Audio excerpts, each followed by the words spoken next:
droit de la femme, pour moi, c'est égal à droit des hommes, tout simplement. La femme ne devrait pas avoir des droits à part, les hommes à part. Mais la société nous a amenés à ce stade aujourd'hui où on s'est retrouvés, je ne dirais pas forcés, mais contraints aujourd'hui de réclamer nos droits. Donc, qui comprend le droit de l'homme, de façon générale, comprend aussi intrinsèquement les droits de la femme. Je n'aime pas trop quand on parle d'égalité, parce que quand on parle d'égalité et qu'on lutte pour l'égalité, c'est qu'il y a de l'inégalité et on en fait un sujet. D'après moi, ça ne devrait même pas être un sujet. Un homme et une femme devraient pouvoir avoir les mêmes droits. Quand on parle de droits, outre les droits habituels, c'est-à-dire se vêtir, se nourrir, se soigner, tout ça, on doit pouvoir avoir les mêmes droits qui vont nous permettre de participer aux grands changements dans notre pays. Comment est-ce que je vois l'égalité des sexes pour les années à venir? Parce que je ne voudrais pas qu'on fasse un combat qui s'arrête dans 10 ans. Donc pour moi, c'est que nous travaillons dur pour que quand nous parlions de développement, nous voyons égalité des sexes en tout. À partir de l'éducation déjà, que nous apprenions à nos enfants qu'il n'y a pas de différence entre les sexes. C'est juste que l'homme est l'homme, la femme est la femme. Et que dans les métiers, dans l'orientation des métiers, nous apprenions à nos enfants qu'il n'y a pas de métier spécialement dédié pour un homme et pour une femme. Vu qu'on est petitement représenté, on n'accède pas forcément aux postes de responsabilité facilement. Et il y a ce cliché qu'on accroche aussi aux femmes, où on pense que pour accéder aux postes de responsabilité, il faut forcément baisser sa jupe en griffe. Mais non.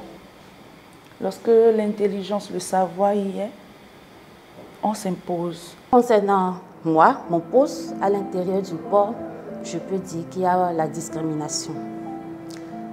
Quand certains hommes, malheureusement, voient une femme peut-être qui veut faire des métiers, entre guillemets, disant métier d'homme, ils se moquent. Ils n'encouragent pas cette dernière. Tu veux par exemple prendre une charge lourde par terre, ils vont dire non, tu es incapable, tu ne peux pas. Et que tu dois démontrer, tu dois travailler doublement pour démontrer que tu es capable. De mon point de vue, il y a eu quand même une nette amélioration. Les choses ont évolué depuis déjà ces dernières années quand même. On remarque un engouement des jeunes filles à la formation standard transport logistique qui conduit au domaine portuaire. Encourager d'autres femmes dans le secteur portuaire à aller vers les travaux, les activités opérationnelles, ne pas juste rester au bureau.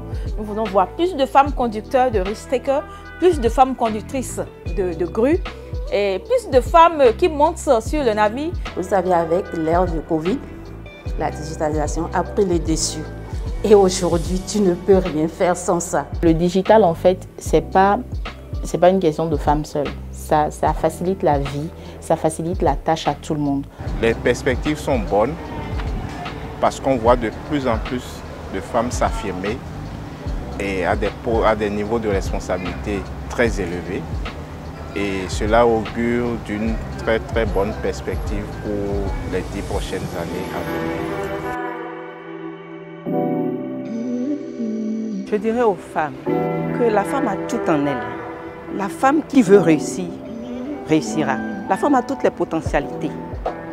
La femme doit être consciente de ses potentialités. D'ailleurs, tout le monde doit faire. Et bédion, on a tout le monde doit faire. Et on doit vivre mi kakawana to kunu to gamiton. Pendant les deux kunu, humain assis, nous les de na chenu ye kakado a chemi de l'éton. Et bah ouais, on débo kanatu, doit y avoir un béton mais.